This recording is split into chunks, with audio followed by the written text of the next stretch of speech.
Hey, how's it going, everybody? Saying in my last pickups vid for the 2016 stuff that might be stopping at Goodwill again today and see if I can get some more video game related items. Anyways, not as much as yesterday, but I did get something pretty damn cool to show you here in the way of really freaky looking game controllers for the NES. Anyways, going to show that last, and being that it's one that I've never seen before other than online or whatever. I want to make sure everything's good, so I did open it up. I let the screws out so I can crack it open and show you guys what makes this thing tick. Is I don't know if you guys can hear that. Yeah, I'd have to hold it up to the mic, but it sounded like it had micro switches, but they're not. It's really weird how they did it. So I'll show that last.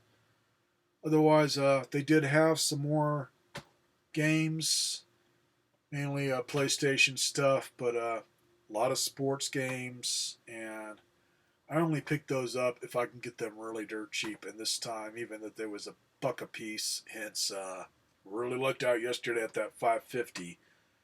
They should have been a buck a piece. That should have been $9 instead of 550. So she was tired and probably charged me the CD or DVD video price for the games and just screwed up in a good way. So gotta look out sometimes. Otherwise, today it was gonna be a buck a piece. So only kept two out of the little pile that I found. Nothing great here. This one's going to my buddy John because people ask for it. Copy of Sports Champions, and it's like new. I don't think it ever got played. And then this was one of those 2-for-1 deal games. I believe this probably came with a system, kind of like when I got my 360, where I got, I think, Lego Batman and then some ATV racing game. Anyways, this is Indiana Jones, the original adventure, and Kung Fu Panda. But Kung Fu Panda is missing out of here. But the disc for Indy is in great shape. Like the other one, it's like new. So one's better than none. And it's something I didn't have yet, so I'll see if I like it. Otherwise, this might go to my buddy John. Put them both towards a nest cart or something. Let's see where to put it.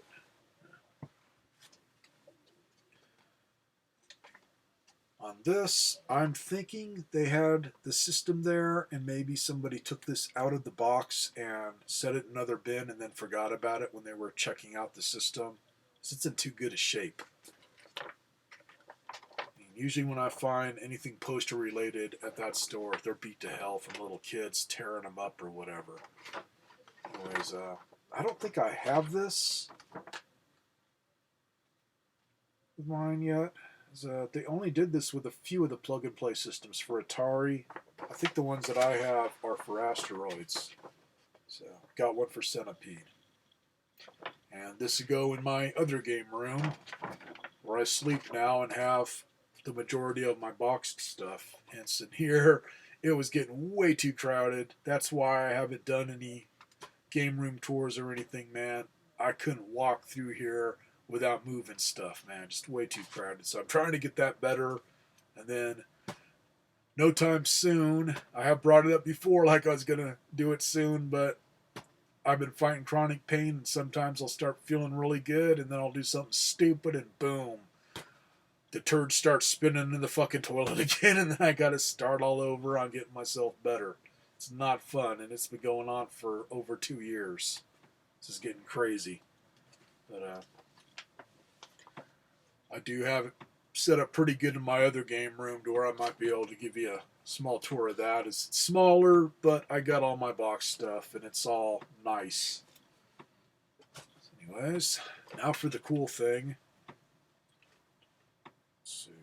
Yeah, the hinges are on. The way you open this up is you take the screws out the bottom, and then the top piece kind of lifts up over the main part here for control, and it's hinged on one end. So you kind of just flip it up like this. Otherwise, what I found here is a quick shot joy ball for the Nintendo Entertainment System.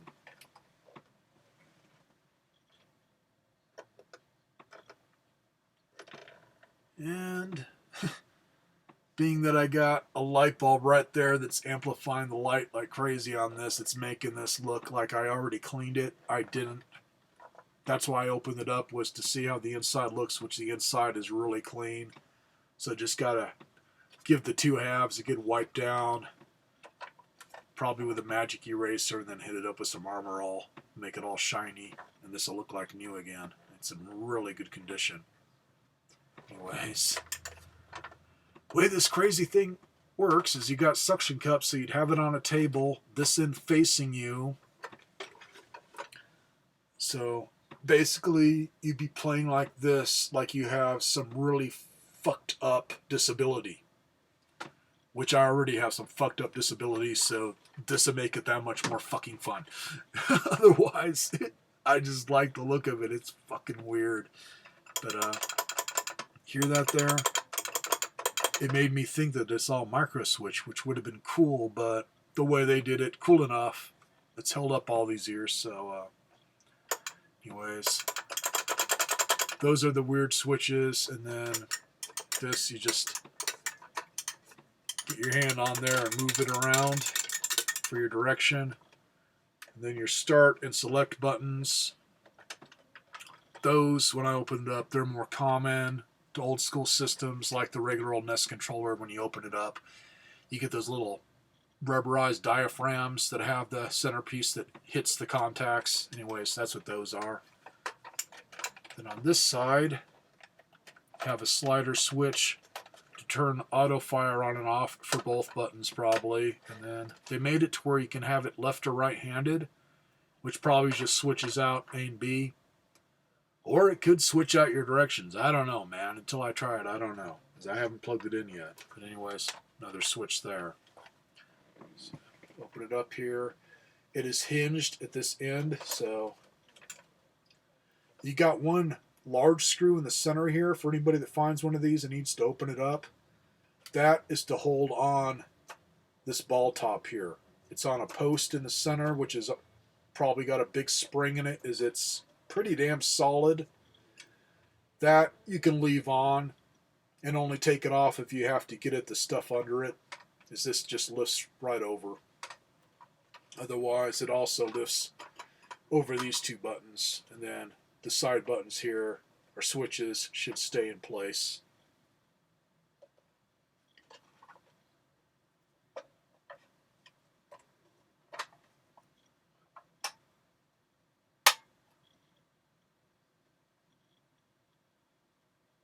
Okay, those do have little pins on them, so those buttons, you don't have to worry about them falling out on the floor. They're hooked in there. So you'd have to push on the little pins to get them out, which really you don't need to. You can clean around them easy enough. Otherwise, let's see in there, you can see a couple of springs that these hit, just to give it some tension. Otherwise, these can be lifted out. So they just kind of sit in there.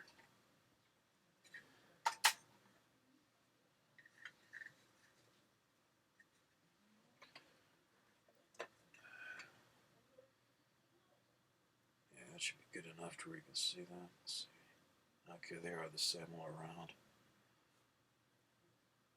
One thing I did do was get some of the wire. The wire on some of this is really thin stuff, and some of it was getting pinched on the sides here.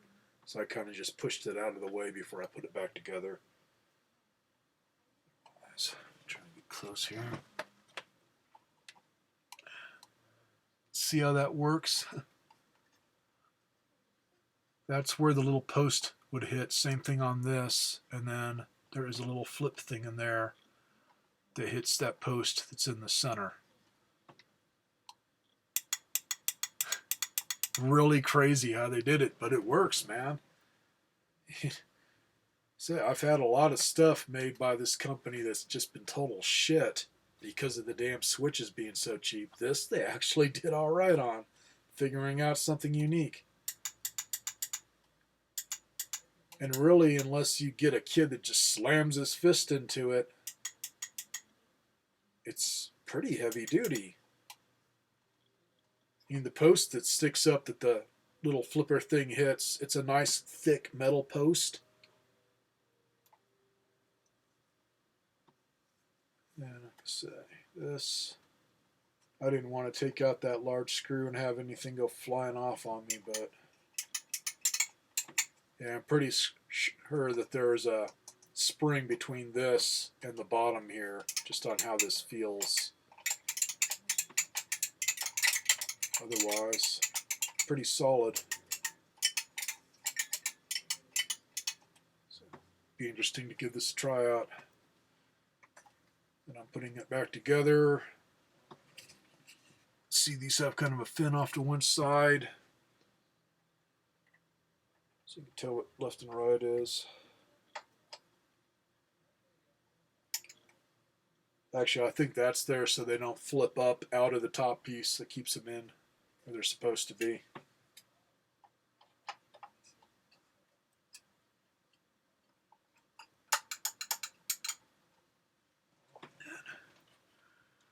Last time this was kind of hard to get on. You can see there, man, you got a whole row of little teeth that latch onto this. So when you put it together, kind of tilt it up so those latch on and then go over all this. So it's not that easy. There we go. A little bit easier that time.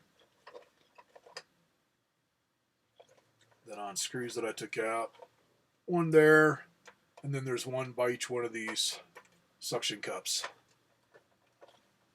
So easy enough to open up. So don't want to make this an insanely long video to where it's going to take forever to upload. So I'm going to say bye to you guys. This is giving me incentive to start hitting that place up occasionally, man. They seem to be getting a little bit better stuff in. Either that or it's because it's after Christmas and New Year's and whatnot. Could be just more people are cleaning out their garages and whatnot. But hey, cool enough, man. Because when I went there today, I was lucky to find a parking spot. So there was quite a few people hunting around with me. They just weren't seeing this.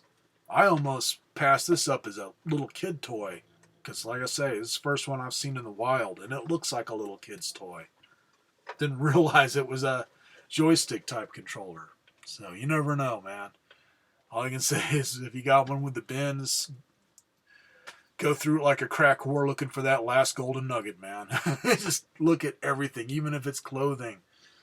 Just wash your hands with battery acid afterwards to get all that nastiness off of you. So, that's the first thing I do is stop at a store after I hit that place up, man, and just wash the living shit out of my hands at the first restroom I can find, because it is nasty. But you can find good stuff occasionally. Later.